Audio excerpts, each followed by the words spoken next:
अध्याय 211 डिंग हाओ की ताकत। डिंग हाओ ने कुछ नहीं कहा, उसने खाली जगह में एक ग्रिप बैकहैंड बनाया, और जंग लगी तलवार पहले से ही हाथ में थी। उसके ज्यादातर कौशल तलवार के बारे में थे। जब तलवार हाथ में होती तो उसकी गति तुरंत बहुत बढ़ जाती। तलवार की रोशनी अचानक शून्य स्थान में फैल गई।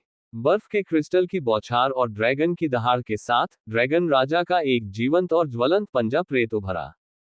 ड्रैगन की एक छोटी सी आभा शून्य स्थान में व्याप्त हो गई। एक बार जब डिंग हाओ ने जवाबी हमला किया, तो उसने अपनी सबसे कुशल ड्रैगन किंग की जल विभाजन शैली का प्रदर्शन किया, जिससे पता चला कि वह अपने प्रतिद्वंद्वी को बहुत गंभीरता से लेता था। कांस्य मुखौटे वाले आदमी ने एक ही सांस में 21 हथेलियां गिरा दी, और 21 हाथ की लपटे dragon king phantom ice crystal के पंजों पर टकराती रहीं। शक्ति के एक भयानक विस्फोट के बीच उसने आखिरकार इस भयानक तलवार छाया ड्रैगन किंग के पंजों का सामना किया। जलती हुई गर्म लपटें और हड्डियां कंपा देने वाली बर्फ लगातार टकरा रही थी। चिंगारियां बेतहाशा नाच रही थीं, जबकि बर्फ के क्रिस्टल छलक रहे थे। यह एक दुर्लभ मौसम संबंधी नजारा था। सफेद पानी की धुंध आधी दूरी तक उठी और वह बर्फ के टुकड़ों में जम गई। बर्फ के टुकड़े जमीन पर गिरने से पहले ही फिर से जलते गर्म कोहरे में पिघल गए। गर्म और ठंडे के बीच उत्पन्न बवंडर दोनों के पास प्रकट हुआ और फिर इधर उधर चला गया। सराय के द्वार पर खड़े सभी लोग अपने सामने हो रहे भीषण युद्ध को देखकर स्तब्ध रह गए। दो चमकती हुई आकृतियों को घबराहट से देखते हुए मुरोग यांजी और यू जुएयाओ को चिंता थी कि कहीं डिंग हाओ के साथ कोई दुर्घटना न हो जाए। वे दोनों अपनी तलवार की मूठ पकड़े हुए थे। जब डिंग हाओ थक जाता तो वे दोनों मिलकर लड़ाई में शामिल हो जाते। भीड़ में लू पेंग फिक, जो पहले कभी नहीं दिखाई दिया था, वह भी दिखाई दिया और घबराहट से लड़ाई को देखने लगा। Dot dot dot whoosh. Ding Hao के हाथ में तलवार की एक चमक कांस्य मुखौटे वाले आदमी की लंबी आस्तीन को छेदती हुई निकल गई। एक चांदी जैसी बर्फ तुरंत ही उस आदमी की लंबी आस्तीन तक फैल गई, और तुरंत ही उसने उसके पूरे दाहिने हाथ को ढक लिया। कांसे के मुखौटे वाला आदमी ठंडी सांस लेते हुए तेजी से पीछे हट गया। उसने अपनी बाईं हथेली से अपने दाहिने हाथ को रगड़ा, लो ने हाथ से जुड़ी बर्फीली शक्ति को हटा दिया। उसने खाली जगह में एक पकड़ बनाई और उसके हाथों में एक अजीबोगरीब चाकू दिखाई दिया। लाल लो उसकी हथेली के साथ फैल गई और पलक झपकते ही उसने पूरे चाकू को ढक लिया। अंततः उसने अपने हथियार का प्रयोग किया। यह पूर्णिमा के समय इस्तेमाल होने वाले दुर्लभ माचे का एक जोड़ा था। अगले ही क्षण दो आकृतियां एक दूसरे से टकरा गईं। डिंग डिंग डिंग डिंग। हथियारों का तेजी से प्रहार अत्यंत कठोर था, जैसे आंधी तूफान नाशपाती के फूल को पीट रहा हो, जो बुरी आत्माओं के शांत स्थान में खिले थे। दोनों आकृतियां टिमटिमा रही थीं, तलवार की रोशनी और छायाएं स्वप्न और कल्पना दोनों की तरह काल्पनिक और वास्तविक लग रही थीं, जिससे कोई भी उन्हें पहचान नहीं सका। अंत में युद्ध के मैदान पर केवल कृपाण और तलवार की रोशनी दिखाई दे रही थी। चांदी के बर्फ के क्रिस्टल और लाल जादुई आग की बौछारें, सफेद कोहरा ऊपर उठ गया जिससे एक वायु स्तंभ बन गया, और दो लोग उसमें लिपटे हुए थे। दर्शक नंगी आंखों से विशिष्ट लड़ाई को स्पष्ट रूप से देखने में असमर्थ थे। वे दुष्ट साधक जो पहले डिंग हाओ के साथ लड़ने वाले थे, हैरान हो गए। यह पहली बार था जब उन्होंने देखा था कि डिंग हाओ पूरी ताकत से लड़ रहा था। यह भी पहली बार था कि उन्हें पता चला कि ये दिखने में सभ्य युवक इतनी ताकतवर है कि वे डरे बिना नहीं रह सकते थे। अगर वे वाकई डिंग हाओ को गुस्सा दिलाते, चाहे जीवन हो या मृत्यु, शायद तलवारबाजी चाहने वाले संप्रदाय के अन्य शिष्यों की मदद के बिना डिंग हाओ अकेले ही उन सभी को मार सकता था। फिर ल्यू कून द्वारा एक दर्जन से अधिक दुष्ट साधकों की हत्या के बारे में सोचते हुए, उन दुष्ट साधकों को जो महान संप्रदाय की प्रशंसा करने से इनकार करते थे, इस समय अंततः एहसास हुआ कि महान संप्रदाय कितना भयानक था। अचानक युद्ध क्षेत्र में एक धीमी आवाज सुनाई दी। खून की एक झलक दिखाई दी। आदमी और छाया तुरंत अलग हो गए। कांस्य मुखौटे वाला आदमी कंधे से खून बहने के कारण लड़खड़ाता हुआ दिखाई दिया। डिंग हाओ ने अपनी जंग लगी तलवार से पूर्णिमा की लौ वाली तलवार से आदमी की सुरक्षा को तोड़ दिया और कंधे पर वार किया। कांस्य मुखौटे वाला आदमी उछलकर सड़क के किनारे छत पर चमका और दूर उड़ गया। डिंग हाओ चमक उठा और धुएं के गुबार में बदल गया। वह बहुत तेज था, मानो डोरी से निकला हुआ तीर हो। वह नीचे की ओर उड़ गया और उस आदमी का करीब से पीछा किया। वरिष्ठ भाई डिंग, मुश्किल में फंसे दुश्मन का पीछा मत करो। मुरोग यानजी ने डिंग हाओ को रोकने के लिए चिल्लाया। वह यू जुएयाओ के साथ डिंग हाओ की मदद करना चाहती थी, लेकिन डिंग हाओ और कांस्य मुखौटे वाला आदमी बहुत तेज था। जब दो लड़कियां छत पर कूदी तो उन्होंने ऊपर देखा और दो लोग गायब हो गए थे। दो छोटी बहनें, पहले वापस आ जाओ। इधर उधर मत बिखरना। सीनियर भाई डिंग की ताकत अथाह थी और उन्हें कोई खतरा नहीं होगा। पीली शर्ट की उत्तरी अकादमी के लिन शिन ने जोर से चिल्लाया। मुरोग यानजी और यू जुयाओ अनिच्छा से वापस आए। मुझे उम्मीद है कि सीनियर भाई डिंग के साथ कोई दुर्घटना नहीं घटेगी। डिंग हाओ ने यान कैरेक्टर टैक्टिक का पूरा इस्तेमाल किया। अप्रत्याशित धुएं की तरह उसने उस आदमी का करीब से पीछा किया। कांस्य मुखौटे वाले आदमी में डिंग हाओ को एक बहुत ही अजीब आभा महसूस हुई। वह आदमी डिंग हाओ को परिचित लग रहा था, लेकिन उसके लिए अजनबी भी था। हालांकि कांस्य मुखौटे वाले आदमी की कृपाण तकनीक बहुत जादुई थी, लेकिन चाल बदलने में ठहराव की भावना थी। डिंग हाओ को सहज रूप से लगा कि अगर वह अपनी लंबी तलवार की तकनीक का प्रदर्शन करता है तो यह अधिक शक्तिशाली होगा। इसके अलावा, हालांकि कांस्य मुखौटे वाले आदमी की आवाज अनिश्चित लग रही थी, लेकिन इसने डिंग हाओ को जानबूझकर छिपाने का भ्रम दिया। कांस्य मुखौटे वाले आदमी ने निश्चित रूप से कुछ छिपाने की कोशिश की थी। इन निष्कर्षों ने डिंग हाओ को खतरों की परवाह किए बिना अकेले ही उसका पीछा करने के लिए प्रोत्साहित किया। डिंग हाओ को अपनी ताकत पर भरोसा था। कांस्य मुखौटे वाला आदमी भाग रहा था और डिंग हाओ उसका पीछा कर रहा था, और थोड़ी देर बाद वे कम से कम 4 या 5 किलोमीटर तक भाग गए थे। जैसे कि गोलियां कूद रही हों, सड़कों, छतों और दुकानों के बीच चमकती और कूदती हों, और वे बहुत तेज थे। डिंग हाओ की स्मोक बिलो ब्लरी तकनीक एक अत्यंत गहन मानसिक विधि थी। यह अपनी चरम सीमा पर पहुंच गई थी, जिसे नंगी आंखों से लगभग पहचाना नहीं जा सकता था। लेकिन कांस्य मुखौटे वाले आदमी का किंगगोंग भी बहुत शानदार था। भूत की तरह वह कभी प्रकट होता और फिर गायब हो जाता, और उसकी तकनीक स्मोक बिलो ब्लरी तकनीक से कम प्रभावी नहीं निकली। रुकना। दौड़ते समय डिंग हाओ के दिमाग में एक विचार आया। उसने अपनी कलाई हिलाए और चांदी की रोशनी बिखेरी। 3 उड़ते हुए चाकू उल्टे अक्षर एम के आकार में कांस्य मुखौटे वाले आदमी की पीठ पर आ रहे थे। जैसी की अपेक्षा थी, कांस्य मुखौटे वाला आदमी घूमा और उसकी कुल्हाड़ी उसके हाथ में तेजी से नाचने लगी। संघर्ष, संघर्ष, संघर्ष। चिंगारियां फूटने लगी, धातु के टकराने की आवाजें सुनाई देने लगी और डिंग हाओ के उड़ते हुए चाकू गिर गए। इस विराम का फायदा उठाते हुए डिंग हाओ ने अचानक जोरदार हमला किया। तुरंत ही उनकी दूरी सैकड़ों मीटर के बराबर हो गई। विपरीत, कांस्य मुखौटे वाला आदमी भागा नहीं, बल्कि वहीं खड़ा रहा। एक अजीब सी आभा जो पहले कभी नहीं दिखी थी, उसके शैतान जैसे शरीर के चारों ओर घूम गई। उसने अपनी हथेली ढीली की, 2 छुरे जमीन पर गिरे, और उसने उन्हें फेंक दिया। फिर उसकी हथेली से एक ठंडी रोशनी निकली, 2 छुरों की जगह 2 तेज और चमकदार लंबी तलवारें आ गईं। एक बहुत ही खतरनाक एहसास अचानक उभरा, जिससे डिंग हाओ की पलकें बेतहाशा उछलने लगी।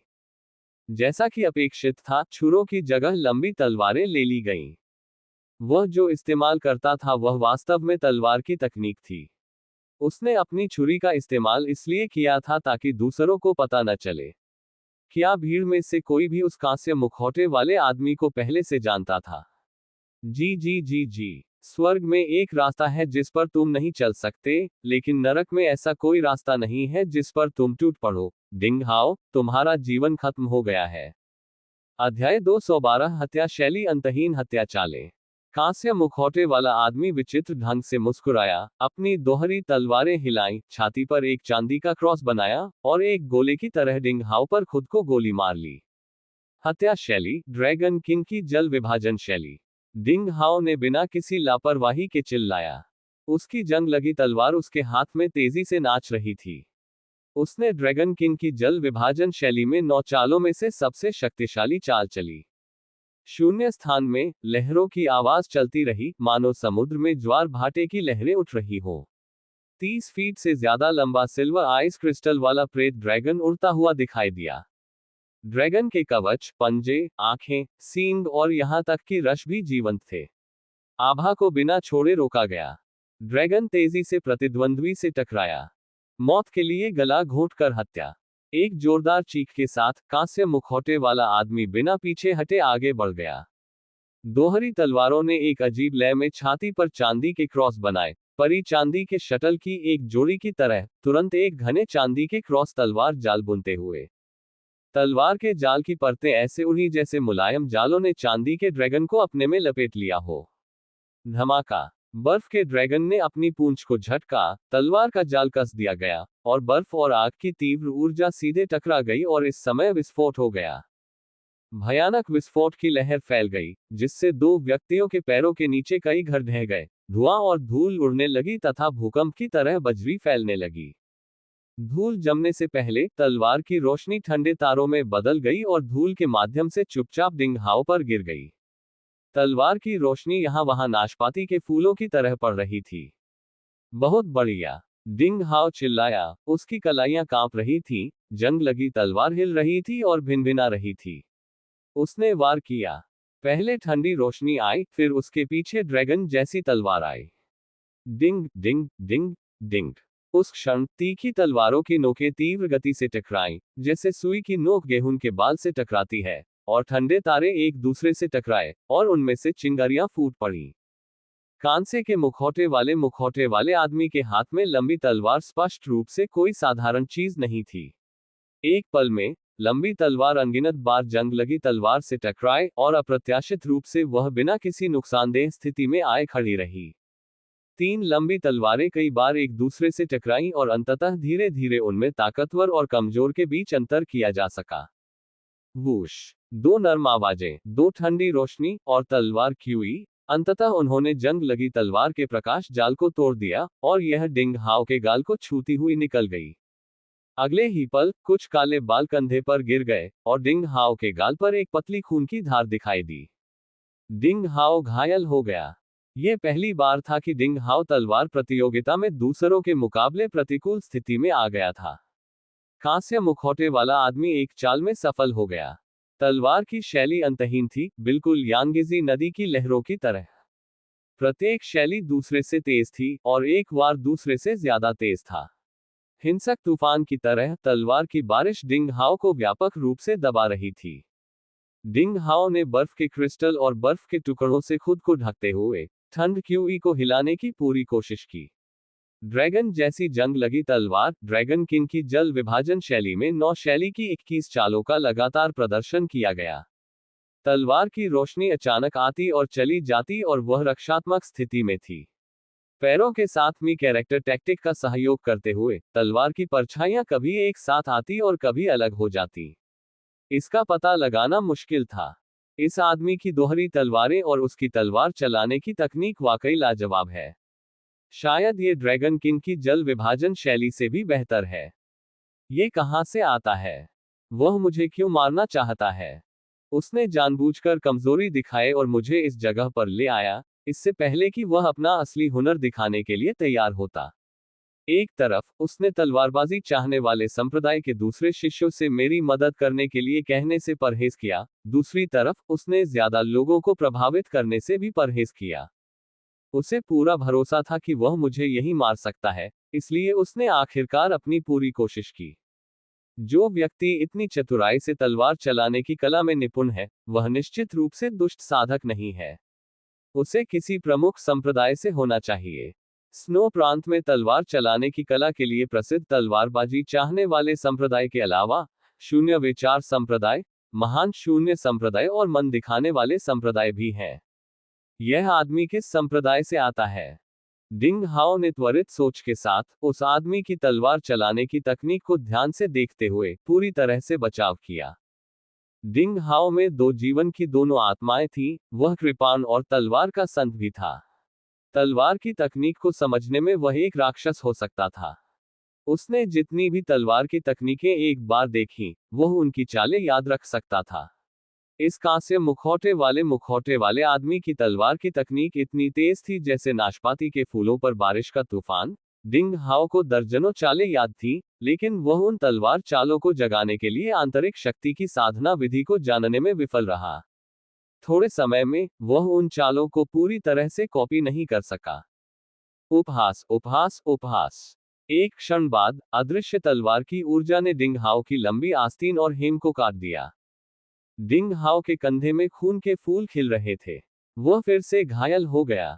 वह प्रतिद्वंद्वी की तलवार की चाल को नहीं रोक सका। डिंग हाओ को बहुत डर लगा। कांस्य मुखौटे वाले आदमी की तलवार शैली में कुछ अजीब तलवार चालें थी।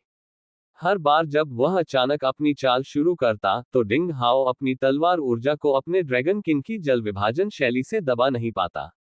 इस आदमी ने डिंग हाओ को अमूर्त रूप से घायल कर दिया और उसकी तलवार ऊर्जा बेहद अजीब थी। बंद दरवाजे की तलवार शैली। ऊंची आवाज में चिल्लाते हुए डिंग हाओ ने काले कपड़े पहने अजीब आदमी द्वारा सिखाई गई सबसे मजबूत रक्षात्मक रणनीति का प्रदर्शन किया। यह दावा किया गया था कि मार्शल किंग के अधीन कोई भी ऐसी शैली को नहीं तोड़ सकता था। यह बहुत ही गहन शैली थी। एक बार जब ये शैली शुरू हो गई तो कांस्य मुखौटे वाला आदमी इसे तोड़ नहीं सकता था, भले ही वह एक दर्जन से अधिक अजीब चालों का उपयोग करता हो जो लोगों को अमूर्त रूप से घायल कर सकती थी। तलवार की शैली अटूट थी, लेकिन ताकत में अंतर था। यांगिजी नदी की 7 अतिव्यापी लहरों का संहार। कांस्य मुखौटे वाले आदमी ने देखा कि वह डिंग हाओ की बंद दरवाजा तलवार शैली को नहीं तोड़ सकता। उसने अचानक अपनी शैली बदल दी। आकाश में तारों जैसी तलवार की रोशनी एकत्रित हो गई थी। दोहरी तलवारें आकाशगंगा की तरह एक पतली रेखा की तरह तलवार की धार में विलीन हो गई थी, और तलवारें इतनी तेज थी कि वे शून्य स्थान को 2 भागों में काटती हुई प्रतीत हो रही थी। नंगी आंखों से दिखाई देने वाली क्यूई तरंग की परतें अलग हो गई थी, और एक घातक चांदी की रोशनी सिर पर फट रही थी। डिंग हाओ ने अभी भी बंद दरवाजे की तलवार शैली के साथ जवाबी हमला किया। डिंग। कांपती हुई कलाइयों से डिंग हाओ ने उस आदमी की तलवारों को रोक दिया। लेकिन अप्रत्याशित रूप से अगले ही क्षण भौतिक नियम का पालन करने वाली प्रतिक्रिया से परे, कांस्य मुखौटे वाले आदमी ने अपनी उभरी हुई तलवारों से तेजी से वार करना शुरू कर दिया। डिंग हाओ ने फिर से अवरोध उत्पन्न किया। डिंग। ये दूसरी तलवार पहली से दोगुनी शक्तिशाली थी। डिंग हाओ को लगा कि उसकी कलाई सुन्न हो गई है और उसकी नसें दुख रही हैं। वह अनजाने में एक कदम पीछे हट गया, लेकिन वह अपने प्रतिद्वंद्वी की तलवार को झटकने में भी कामयाब रहा। दुर्भाग्यवश यह अंत नहीं था। उभरी हुई दोहरी तलवारें तरसुस में एक कीड़ा की तरह थी। कांस्य मुखौटे वाले आदमी ने तीसरी तलवार को बिजली और छाया की तरह चीर दिया। इस तलवार की ताकत दूसरी तलवार से 1 गुना ज्यादा थी। डिंग हाओ का परलिक्यू खून के धब्बों से चकनाचूर हो गया और उसे 2 कदम पीछे हटना पड़ा। अगले ही क्षण चौथी तलवार आ गई। डिंग हाओ को केवल यह महसूस हुआ कि उसके प्रतिद्वंद्वी की गति इतनी शक्तिशाली थी कि उसकी ताकत एक पल में कई गुना बढ़ गई थी, और यह अभी भी लगातार बढ़ रही थी ताकि कांस्य मुखौटे वाले आदमी ने उसे मजबूती से जकड़ लिया हो। ऐसी तलवार शैली के सामने उसके लिए यह अपरिहार्य था। डिंग हाओ के दिमाग में बिजली सी चमक उठी। डिंग हाओ को यांगिजी नदी की 7 ओवरलैपिंग तरंगों की हत्या की पराकाष्ठा समझ में आ गई। लगातार 7 तलवारों के लिए, बाद वाली तलवार एक बार पिछली वाली जितनी शक्तिशाली थी और बाद वाली ज्यादा भयानक थी। जैसे ही 7वीं तलवार लॉन्च की गई, इसमें पिछली 6 तलवारों की कुल शक्ति शामिल थी, और यह वास्तव में एक चौंकाने वाला प्रहार था। यह निश्चित रूप से पृथ्वी रैंक पर तलवार तकनीक थी। कांस्य मुखौटे वाले व्यक्ति ने देखा कि वह बंद दरवाजे की तलवार शैली को नहीं तोड़ सकता, इसलिए उसने असभ्य और अनुचित ताकत के साथ प्रतिद्वंद्वी की रक्षा को नष्ट करने के लिए सबसे प्रत्यक्ष और हिंसक तरीका चुना। अध्याय 213 कृपाण और तलवार के संतत्व की वास्तविक शक्ति। डिंग। झनकार। धमाका। जब 7वीं तलवार का वार हुआ तो उम्मीद के मुताबिक डिंग हाओ अब और विरोध नहीं कर सका। उसे लगा कि उसकी भुजाओं पर वज्रपात हुआ है, तलवार से ताकत निकल गई है जो टिक नहीं सकती। उसे अपने गले में मिठास महसूस हुई। फिर उसने अपना मुंह खोला और खूनी तीर मुंह से बाहर निकल आए, मानो वह मुक्का मारने वाली गेंद की तरह हो और पीछे की ओर उड़ गया हो। जब वह जमीन पर गिरा तो डिंग हाओ का दाहिना हाथ लटक रहा था, और वह तलवार भी नहीं पकड़ पा रहा था। उसकी नसें टूटी हुई थीं, उसकी बाहों की नसें उभरी हुई थीं, और त्वचा की सतह खून की छोटी छोटी बूंदों से ढकी हुई थी। उसकी आस्तीनें टूटी हुई थीं, और उसके मुंह से खून बह रहा था। अच्छी तलवारबाजी तकनीक।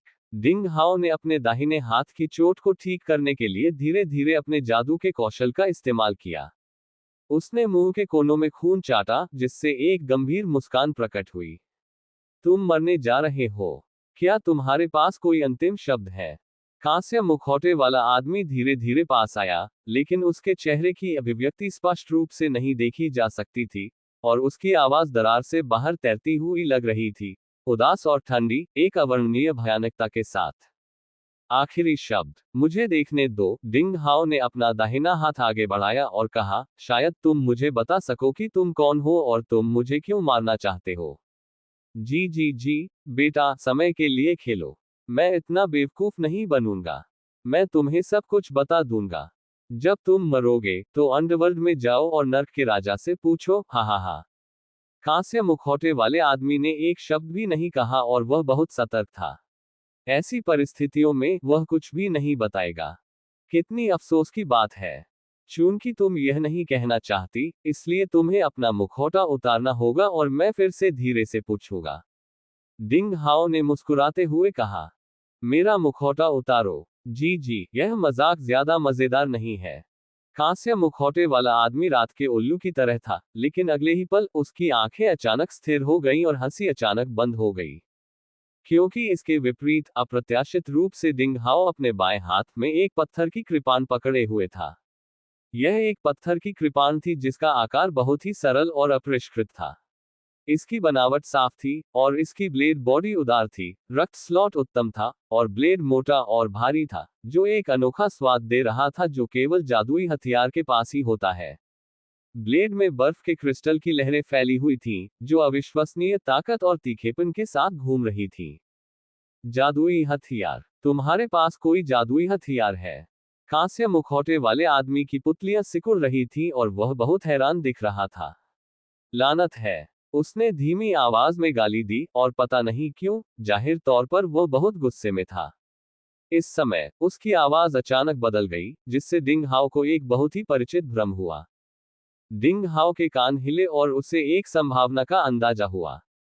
अगले ही पल, डिंग हाओ का दाहिना हाथ लगभग ठीक हो गया था। उसके बाएं हाथ में कृपाण, दाहिने हाथ में तलवार, वह चमक उठा और हवा के झोंके में बदल गया, और कांस्य मुखौटे वाले आदमी की ओर बढ़ने की पहल की। लड़ाई फिर शुरू हो गई। उपहास उपहास उपहास। कांस्य मुखौटे वाले आदमी के हाथ में उच्च श्रेणी की तलवार को डिंग हाओ के जादुई हथियार पत्थर की कृपाण द्वारा 4 टुकड़ों में काट दिया गया था। साधारण चीज की शक्ति किसी भी तरह से जादुई हथियार की शक्ति के बराबर नहीं थी।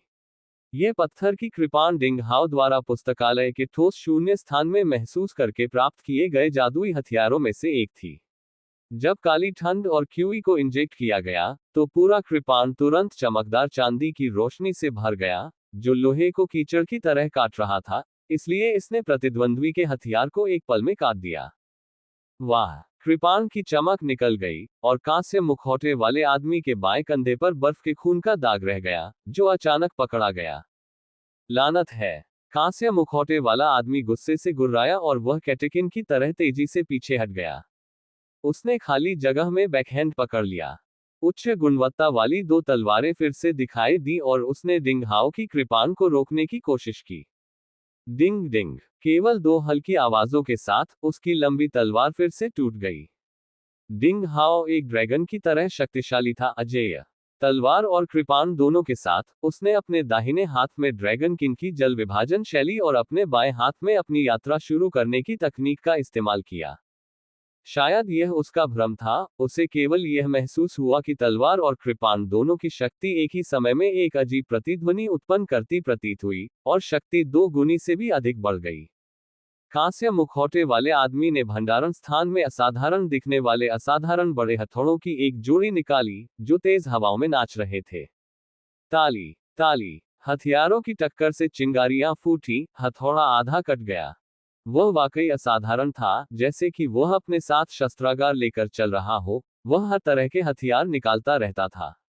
दुर्भाग्य से, डिंग हाओ के जादुई हथियार, बाएं हाथ में पत्थर की कृपाण के सामने, वे भारी हथियार कमजोर थे और लगातार कट रहे थे। इसके अलावा, डिंग हाओ ने एक ही समय में तलवार और कृपाण का इस्तेमाल किया, जिससे एक अजीब बदलाव आया। एक पल में चालों की गति और शक्ति दोनों कई गुना बढ़ गई थी, जैसे कि वे 7 छिद्रित मार्शल शिष्य क्षेत्र से मार्शल सैनिक क्षेत्र में छलांग लगा रहे थे, चरम पर एक मजबूत गति का उत्सर्जन करते हुए सामने से टकरा रहे थे, जिसे रोकना असंभव था। और डिंग हाओ स्वयं एक अवर्णनीय अद्भुत अनुभूति में डूब गया।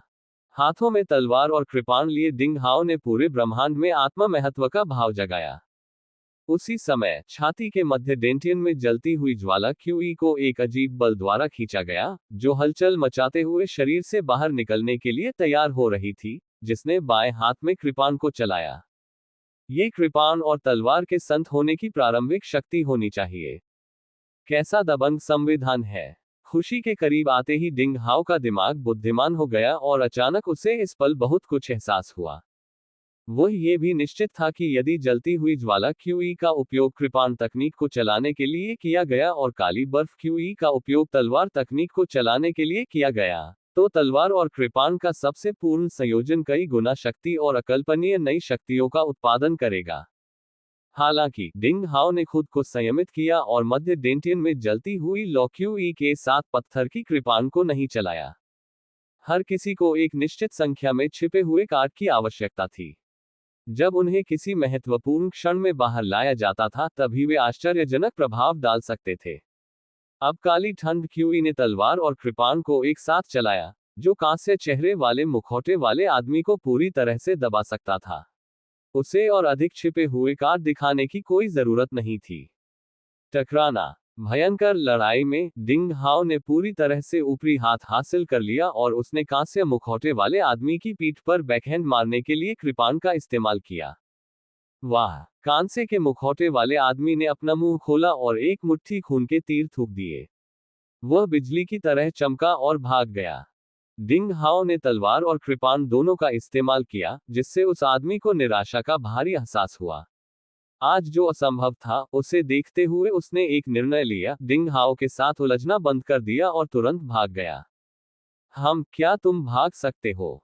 डिंग हाओ एक बड़े पक्षी की तरह उठा और उसके पीछे पीछे चला। एक ही समय में तलवार और कृपाण धारण करने के मामले में डिंग हाओ ने एक अद्भुत स्थिति में प्रवेश किया, यहां तक कि उसके क्विंगोंग में 2 बार तेजी से सुधार हुआ। अचानक वह कांस्य चेहरे वाले नकाबपोश व्यक्ति के पास आया और उसे चाकू मार दिया। उस आदमी ने कभी उम्मीद नहीं की थी कि डिंग हाओ इतनी जल्दी आ जाएगा। जल्दबाजी में उसने एक अत्यंत अजीब मोड़ बनाया और डिंग हाओ की तलवार को चकमा दे दिया, लेकिन कांस्य मुखौटे के लिए उसका फीता तलवार की नोक से छेद गया, जिससे मुखौटा तुरंत गिर गया और उसका चेहरा उजागर हो गया। डिंग हाओ बहुत खुश हुआ। क्या ये व्यक्ति अंततः अपना असली चेहरा दिखाएगा? क्या ये वही व्यक्ति था जिसका उसने अनुमान लगाया था? ध्यान से देखते हुए डिंग हाओ दंग रह गया। अध्याय 214 एक भाग्यशाली मौका। ये कौन है? पता चला कि उसके कांसे के भूत चेहरे वाले मुखौटे के नीचे तेल से लिपटे मुलायम मुखौटे की एक पतली परत थी। वह मुलायम मुखौटा काला और सफेद था, जिसमें लाल और नीला रंग मिला हुआ था, जो उसके चेहरे से कसकर चिपका हुआ था। वाह वाह वाह! कोई नहीं जानता था कि आदमी किस गुप्त कौशल का इस्तेमाल करता था। वह लगातार 3 चमक के साथ भूत के समान तेज था। अगले ही पल वह गायब हो गया और 2 मंजिला पत्थर की इमारत की छत पर प्रकट हुआ, जो 500 मीटर से अधिक दूर था। इस बार मैंने गलत अनुमान लगाया, लेकिन अगली बार डिंग हाओ, तुम इतने भाग्यशाली नहीं होगे। उसने दांत पीसते हुए कहा। तुम कौन हो? यह देखकर कि वह इस आदमी को रोक नहीं सकता, डिंग हाओ ने फिर पूछा। हा, एक ऐसा व्यक्ति जिसकी आप कभी उम्मीद नहीं करते। तुम प्रकाश में हो और मैं अंधेरे में हूं। जल्दी या बाद में मैं तुम्हें मार डालूंगा। वह अभी भी एक रात के उल्लू की तरह हंस रहा था। क्या मैं अंदाजा नहीं लगा सकता? डिंग हाओ ने व्यंग्य किया। आप म्यू तियानयान के व्यक्ति नहीं हैं, नहीं आप किसी अन्य संप्रदाय से हैं। फिर डिंग हाओ ने एक एक शब्द कहा। आप तलवारबाजी चाहने वाले संप्रदाय से होंगे। तुम्हें ये कैसे पता? वह आदमी चौंक गया और चिल्लाया। अगले ही पल वह एक पल के लिए स्तब्ध रह गया और उसे पता चल गया कि उसके साथ धोखा हुआ है और उसने अवचेतन रूप से अपनी पहचान उजागर कर दी। बिल्कुल सही। डिंग हाओ ने बस यूं ही पूछा, अप्रत्याशित रूप से। अब उसने अपने अनुमान की पुष्टि कर दी। फिर उसने पूछा, तुम्हें किसने भेजा? यिन यफेई, लू क्यूई, क्या डिंग हाओ, तुम वाकई बहुत होशियार हो। हालांकि मैं अब और मूर्ख नहीं बनूंगा। हाँ, तुम जितना संभव हो सके उतना अनुमान लगा सकते हो। इस दुनिया में बहुत से लोग हैं जो तुम्हें मारना चाहते हैं। वह आदमी जोर से हंस पड़ा। तुरंत चांदी की रोशनी का एक ढेर उसके शरीर को घेर लेता है। अगले ही पल वह आदमी कहीं और चला जाता है और गायब हो जाता है। डिंग हाओ वहीं खड़ा होकर अपने शब्दों के बारे में सोच रहा था। क्या यह आदमी सचमुच तलवारबाजी चाहने वाले संप्रदाय से है? क्या मेरा अनुमान सही है? अचानक उसकी भौहें थोड़ी सिकुड़ गईं और उसने कुछ देखा। फिर वह तेजी से अपने पीछे दक्षिण पश्चिम की ओर बढ़ा, चिल्लाया, कौन है? बाहर निकलो। रुको, यह मैं हूं, सीनियर भाई डिंग। यह मैं हूं। कोने से एक घबराई हुई आवाज आई। ये लू पेंगफेई था। चेहरे पर एक चापलूसी भरी मुस्कान के साथ उसने कहा, यह मैं हूं, सीनियर भाई डिंग। मुझे आपकी चिंता थी, इसलिए मैं हर समय आपका पीछा करता रहा। भगवान आपका भला करे, आपने आखिरकार उस आदमी को हरा दिया। वैसे सीनियर भाई डिंग, क्या आप जानते हैं कि वह कौन है? डिंग हाओ की आंखें तलवार की तरह तेज थीं, लू पेंगफेई पर घूम रही थी। कुछ देर बाद उसने अपना सिर हिलाया और कहा, वह भाग गया, और मुझे नहीं पता कि वह कौन है। जब वे बात कर रहे थे, डिंग हाओ ने जंग लगी तलवार और पत्थर की कृपाण को अपनी भंडारण रिंग में रख दिया। ये वास्तव में अफसोस की बात है। वह आदमी कांस्य का मुखौटा पहने हुए था और हमारे साथ चालें चल रहा था। मुझे डर है कि वह हमें परेशान करेगा। हमें सावधान रहना चाहिए। लू पेंगफेई ने एक चापलूसी भरी मुस्कान के साथ कहा। डिंग हाओ ने व्यंग्य किया, सचमुच। चूंकि मैं उस व्यक्ति की पहचान नहीं कर पाया हूं, इसलिए आप राहत महसूस कर रहे हैं। लू पेंगफेई ने अपनी नाक रगड़ी और एक चापलूसी भरी मुस्कान बिखेरी। ऐसा लग रहा था कि वह कोई मुश्किल फैसला लेने जा रहा है। लू पेंगफेई ने गंभीरता से कहा, मुझे पता है कि मैंने जो कुछ भी किया है वह वास्तव में घृणित है, इसलिए आपने मेरा तिरस्कार किया। और मैं इसे स्वीकार करता हूं। हालांकि मैंने अपने कुकर्मों का पूरी तरह से पश्चाताप करने का फैसला किया है। इस बार मैंने आपको पकड़ने की पूरी कोशिश की। मैं आपकी मदद करना चाहता था, लेकिन मुझे उम्मीद नहीं थी कि सीनियर भाई डिंग इतने अजेय थे और अकेले कांस्य मुखौटा वाले आदमी को हरा देंगे। डिंग हाओ को उसकी बातों पर विश्वास नहीं हुआ। सच में, कोई और नहीं पकड़ सकता, लेकिन तुमने पकड़ लिया। ऐसा लगता है कि तुम्हारे किंगगोंग में बहुत सुधार हुआ है। डिंग हाओ ने संदेह से कहा। लू पेंगफेई ने एक आकर्षक मुस्कान के साथ जवाब दिया, मैं यहां पाकर भाग्यशाली था। ठीक है, मेरे पास आपसे बात करने का समय नहीं है। डिंग हाओ वापस लौटने ही वाला था कि अचानक वह स्तब्ध हो गया। उसे कुछ याद आ रहा था। उसने अधीरता से हाथ हिलाया और कहा, पहले तुम वापस जाओ। मुझे कुछ और काम निपटाना है। वरिष्ठ भाई डिंग, आपके पास और क्या है? यहां से चले जाओ। डिंग हाओ ने ऊंची आवाज में चिल्लाया। लू पेंगफेई जैसी कुतिया के लिए वह उसके प्रति कोई दया नहीं दिखाएगा। वह उसकी चापलूसी के कारण उसे पीटना भी चाहता था। हाँ। लू पेंगफेई की आंखों में गहरी नफरत की झलक दिखी, लेकिन उसने अपना भेस छिपा लिया। उसने बार बार वादा किया, मुड़ा और सराय की दिशा में भाग गया। वह चुपके से दूर छिप गया और डिंग हाओ की तलवार और कृपाण की भयानक शक्ति को देखकर बहुत हैरान हो गया। वह मूल रूप से डिंग हाओ के साथ संबंधों को सुधारने और अधिक अवसरों और लाभों की तलाश करने के लिए डिंग हाओ का विश्वास जीतने के लिए इस अवसर का लाभ उठाना चाहता था। अप्रत्याशित रूप से, डिंग हाओ ने उस पर बिल्कुल भी भरोसा नहीं किया। डिंग हाओ ने उस पर बेरहमी से चिल्लाया और डिंग हाओ के प्रति उसकी नफरत चरम पर पहुंच गई। जब डिंग हाओ ने लू पेंगफेई को जाते हुए देखा, तो उसके मुंह के कोने पर एक व्यंग्यात्मक मुस्कान उभर आई। मुझे डर है कि कांस्य मुखौटा वाले आदमी का आगमन आपसे संबंधित है। हफ्फ, चूंकि हम एक ही संप्रदाय में हैं, इसलिए मैंने आपको बार बार जाने दिया। लू पेंगफेई, अगर तुम होशियार हो, तो मेरे साथ फिर से गड़बड़ मत करना। डिंग हाओ कभी भी आसानी से काम लेने वाला व्यक्ति नहीं था और वह महत्वपूर्ण क्षणों में हत्यारा बनने से कभी नहीं हिचकिचाता था। जब तक आसपास कोई नहीं दिखा, डिंग हाओ ने दिशा की पुष्टि की और पूर्व की ओर भाग गया। वह बिजली की तरह तेज था और तुरंत गायब हो गया। अच्छा, दो पूर्वजों, क्या अब तुम बोल सकते हो? जब से तुम पूर्व की ओर गए हो, क्या तुम्हें कुछ मिला है? जैसे जैसे डिंग हाओ आगे बढ़ा, उसने अपने मन में कृपाण मास्टर और तलवार मास्टर के साथ संवाद किया। अभी वह सराय में लौटने ही वाला था, लेकिन तलवार मास्टर ने अचानक उससे बात की और उसे लू पिंगफेई को बाहर निकालने दिया, और फिर इस प्रेतवादित स्थान के पूर्व की ओर चल दिया। बेशक, हमें कुछ अच्छा मिला है। लिटिल चैप डिंग, तुम्हारा भाग्यशाली मौका आ गया है। उसे यह बताने के बजाय कि भाग्यशाली मौका क्या था, तलवार मास्टर ने कहा, इतने सारे सवाल मत पूछो। समय कम है। तुम वही कर सकते हो जो हम कहेंगे। ज्यादा खुश मत हो। सेबर मास्टर ने डिंग हाओ को चिढ़ाते हुए कहा। डिंग हाओ ने अनिच्छा से अपना सिर हिलाया। उसे उन दो बूढ़े राक्षसों के अनुसार पूर्व की ओर भागना पड़ा। रास्ते में तलवार मास्टर दिशाओं को सही करता रहा। लोगों की इंद्रियों पर 8वें दर्जे के शिलालेखों का प्रभाव हर जगह था, जो लोगों की दिशाओं की अनुभूति को विकृत करने के लिए पर्याप्त शक्तिशाली था। अगर तलवार मास्टर की मदद न होती, जो झूठ को देख सकने वाले शिलालेखों के उस्ताद थे, तो शायद डिंग हाओ कभी भी सही पूर्व दिशा नहीं खोज पाते। डिंग हाओ के 4 या 5 किलोमीटर दौड़ने के बाद अंतहीन सड़कें अंततः गायब हो गईं। डिंग हाओ आखिरकार सड़कों के किनारे आ गया, जो एक जंगल था। हवा अभी भी लाल रोशनी से भरी हुई थी। ये जगह जानलेवा सन्नाटा था। दूर दूर तक बहुत सारी भूतिया लपटें चमक रही थीं। यही है। तलवार मास्टर की आवाज गरिमा के संकेत के साथ थोड़ा रुकी और जारी रही, लिटिल चैप डिंग, अब आपको ठीक उसी गति से चलना होगा जैसा मैंने कहा है। कोई गलती मत करना, वरना शिलालेखों की कतार द्वारा आप पर हमला किया जाएगा। क्या तुम समझे?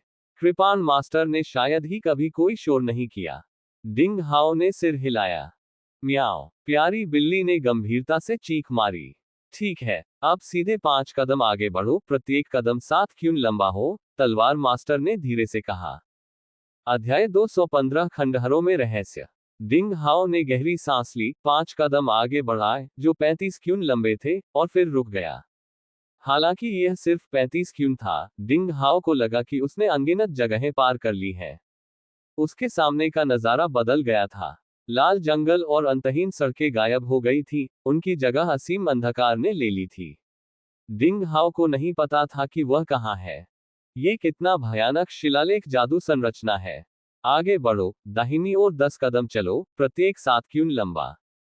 डिंग हाओ ने सिर हिलाया, दिशा पहचानी, और फिर से कदम बढ़ाया। इन 10 कदमों के बाद भी वह अंधेरे में था और कुछ भी नहीं देख पा रहा था। हालांकि उसके कानों में हवा की सरसराहट थी। उसके बाल फड़फड़ा रहे थे और उसने जो हवा अंदर ली थी, वह भी पहले जैसी फीकी नहीं थी, बल्कि बहुत ताजा थी। बहुत बढ़िया। सुनो, फिर जल्दी से 3 कदम आगे बढ़ो, हर कदम पर 7 क्यून, फिर 6 कदम पीछे हटो, हर कदम पर 10 क्यून। हरकतें एक जैसी होनी चाहिए और बिना किसी रुकावट के एक सांस में पूरी होनी चाहिए। तलवार मास्टर की आवाज ज्यादा गरिमापूर्ण लग रही थी। डिंग हाओ ने गहरी सांस ली, अपने मन में इसे याद किया, और फिर दृढ़ता से 3 कदम आगे और 6 कदम पीछे चले। उसका हर कदम उतना ही लंबा था जितना उसे बताया गया था, और वे एक ही सांस में पूरे हो गए। जैसे ही डिंग हाओ ने अपना आखिरी कदम पूरा किया, उसके सामने रोशनी थी। असीम अंधकार की जगह नर्म नारंगी रोशनी के बादल दिखाई दिए। उसने देखा कि वह एक महल जैसी इमारत में था। नारंगी गुंबद से हल्की रोशनी निकल रही थी और पूरी जगह रोशन थी। डिंग हाओ के बाईं और दाईं ओर 20 मीटर से अधिक ऊंचे विशालकाय मुड़े हुए ड्रैगन स्तंभों की 2 पंक्तियां थीं, जो 20 मीटर की दूरी पर थीं और दूर तक फैले हुए थे। खंभों की 2 पंक्तियों के बीच 2 पत्थर की नहरें थीं। साफ पानी तेजी से बह रहा था। उसमें कुछ सफेद मछलियां तैर रही थीं। डिंग हाओ की आंखें चमक उठी। मछली वही सफेद मछली थी जो उसने परसों रात बाहर नाले में देखी थी। बस ये मछलियां आकार में छोटी थीं। इस मामले में ये पता चला कि बहता पानी निश्चित रूप से बाहर की ओर जा सकता है। अभी भी खड़े रहो, अब सबसे महत्वपूर्ण क्षण है। तलवार मास्टर की आवाज फिर से गूंजी। क्या तुमने आगे जमीन पर सफेद बजरी का वह टुकड़ा देखा है? सिर्फ वही जगह सुरक्षित है। तुम सफेद बजरी के उस टुकड़े पर कूद जाओ। जब डिंग हाओ ने ध्यान से देखा, तो उसने पाया कि उससे 30 मीटर दूर जमीन पर सचमुच एक हथेली के आकार का सफेद बजरी का टुकड़ा पड़ा था, जो अन्य सियान फाउंडर फ्लोर पत्थरों से बिल्कुल अलग था। चूंकि यह उन पत्थरों के बीच मिला हुआ था, इसलिए सावधानीपूर्वक निरीक्षण किए बिना इसे ढूंढना मुश्किल था। लेकिन क्या सफेद बजरी बहुत छोटी नहीं है? ये सिर्फ हथेली के आकार की है। मैं इस पर कैसे खड़ा हो सकता हूँ? डिंग हाओ ने एक गंदी सांस छोड़ी और अपनी जंग लगी तलवार निकाली। वह एक विशालकाय पक्षी की तरह उछला, 30 मीटर की दूरी तक छलांग लगाई। वह सिर नीचे और पैर ऊपर करके उल्टा गिर गया, और फिर उसने अपनी जंग लगी तलवार को सफेद बजरी पर नुकीला किया और रुक गया। प्यारी बिल्ली ने म्याऊं म्याऊं की, डिंग हाओ के कंधे को पकड़ लिया और उल्टी लटक गई। मुझे आगे क्या करना चाहिए? चलो, मेरा दिमाग लगभग रक्तरंजित हो गया है, डिंग हाओ ने उत्सुकता से पूछा। तलवार मास्टर जोर से हंसा और बोला, अच्छा लड़का, तुम इतना बेवकूफी भरा तरीका सोच सकते हो। अगली बात अपेक्षाकृत सरल है। इस पत्थर की सड़क पर हर 30 मीटर पर सफेद बजरी के टुकड़े हैं। चलते रहो। पवित्रा शट। डिंग हाओ ने चुपचाप कसम खाए और फिर अपनी कलाई के बल पर आगे की ओर उड़ गया। फिर उसने अपनी तलवार की नोक को सफेद बजरी के दूसरे टुकड़े पर टिकाया और फिर एक सांस ली। उन्होंने ये प्रयास 30 से अधिक बार दोहराया, और अंततः वे इस मार्ग को पार कर गए जिसके दोनों ओर मुड़े हुए ड्रैगन स्तंभों की 2 पंक्तियां थीं। डिंग हाओ के पैर अंततः जमीन पर पड़े। जब उसने चारों ओर देखा तो वह हैरान रह गया। सामने एक पत्थर का महल था, लेकिन उसके सामने एक अथाह खाई थी। खाई के अंदर एक हल्की सी लाल रोशनी और गर्म हवा उठ रही थी। खाई लगभग 200 मीटर चौड़ी थी और उसके ऊपर 5 या 6 अजीब काली चट्टानें तैर रही थीं। वे बिल्कुल नदी की सतह पर तैरते हुए बोर्ड की तरह थे। डिंग हाओ को आश्चर्य हुआ कि किस तरह की चट्टानें खुद को शून्य में तैरने की अनुमति दे सकती हैं। इन तैरते पत्थरों पर कदम रखो और विपरीत दिशा में पहुंचो, तलवार मास्टर ने खुशी के लहजे में कहा। चूंकि उसने इस लहजे में बात की थी, जिससे पता चल रहा था कि यहाँ कोई खतरा नहीं है, डिंग हाओ को राहत मिली। डिंग हाओ ने अपनी स्टोरेज रिंग से एक लंबी चेन निकाली, उसे बाहर फेंका। चेन पास के एक पत्थर में उलझ गई। उसने उसे धीरे से खींचा और फिर छलांग लगाई, 50 या 60 मीटर से ज्यादा दूर। फिर वह उस पत्थर पर उतरा। तुरंत उसने फिर से छलांग लगाए और जल्दी से अपनी लंबी चेन बाहर फेंकी, जिसने उसके सामने एक और पत्थर को उलझा दिया, और फिर वह चेन की मदद से उस पर कूद गया। उन्होंने ये चाल लगभग 4 बार दोहराई और सफलतापूर्वक इस गर्म और गहरी खाई को पार कर लिया। उसके सामने एक पुराना जीर्ण शीर्ण महल था। ये महल 2 टुकड़ों में कटा हुआ था, जिसे देखकर ऐसा लग रहा था कि इसे किसी शक्तिशाली दिव्य शक्ति की तलवार की रोशनी ने नष्ट कर दिया है। पहले की तरह इस प्राचीन महल में अब मुड़े हुए ड्रैगन के खंभे नहीं थे, बल्कि विशाल सजीव योद्धाओं की पत्थर की मूर्तियां थीं। उनके कपड़े मानो हवा में लहरा रहे थे। इन मूर्तियों पर तलवारों, भालों और कृपाणों के तरह तरह के निशान थे। ऐसा लग रहा था कि यहाँ कोई विनाशकारी युद्ध चल रहा है। प्राचीन महल की जमीन पर टूटी तलवारें, टूटे कवच और कुछ सफेद कंकाल पड़े थे, जो जमीन पर बिखरे पड़े थे और उनमें से कुछ भूतिया लपटों से जल रहे थे। ये हड्डियां इतने सालों से मौजूद थीं। इस बात को देखते हुए, वे कम से कम, जब वे जीवित थे, तो जन्मजात ग्रैंडमास्टर्स रहे होंगे। इसके अलावा, इनमें से कोई भी हड्डी पूरी नहीं थी। वे सभी युद्ध में मारे गए थे। कुछ की खोपड़ी टूटी हुई थी, कुछ की ग्रीवा कशेरुका टूटी हुई थी, कुछ बीच से 2 टुकड़ों में कटी हुई थी, और कुछ की उरुस्थि पूरी तरह से टूटी हुई थी। डिंग हाओ कल्पना कर सकता था कि यहाँ कितना भयंकर युद्ध हुआ होगा, जिसमें हड्डियां ढेर हो गई थी और कितने मजबूत लोग गिर गए थे। क्या यह संभव है कि इस प्राचीन संप्रदाय को दुश्मनों ने मिटा दिया हो? ये वह जगह होगी जहां लड़ाई हुई होगी, डिंग हाओ ने अनुमान लगाया। तलवार मास्टर के मार्गदर्शन में वह हड्डियों के इस प्राचीन महल से सावधानीपूर्वक गुजरा। उसके सामने एक और अथाह खड्ड थी, लेकिन इस बार नीचे से चुभने वाली ठंड थी। हवा में तैर रहे थे नीले काले बर्फ के टुकड़े। ये बर्फ के टुकड़े अनियमित रूप से आगे बढ़ रहे थे। कभी वे ऊपर होते तो कभी नीचे। कभी वे बाईं ओर होते तो कभी दाईं ओर। थोड़े समायोजन के बाद, डिंग हाओ ने वही काम किया और एक बार फिर एक लंबी जंजीर की मदद से बर्फीली खाई को पार कर लिया। ध्यान दें, अब आपके छोटे पालतू जानवर का शो है। 3 कदम आगे और 4 कदम पीछे, 6 कदम बाईं ओर और 7 कदम दाईं ओर। प्रत्येक कदम 10 क्यून्स है। जब आप ये काम पूरा कर लें, तो तुरंत इस छोटे से लड़के को बाहर फेंक दें। तलवार मास्टर की आवाज में हल्की सी उत्तेजना झलक रही थी। प्यारी बिल्ली, यह क्या कर सकती है? डिंग हाउ को अजीब लगा। हाँ, इस प्यारे से छोटे बच्चे को कम मत आंको। अप्रत्याशित रूप से इस बार सेबर मास्टर बोला। इसकी उत्पत्ति बहुत रहस्यमय है। ठीक है, मत पूछो। समय कम है। जैसा मैं कहूं वैसा करो, तलवार मास्टर ने बार बार आग्रह किया। वह अपने दिल में उमड़ते उत्साह को रोक नहीं सका।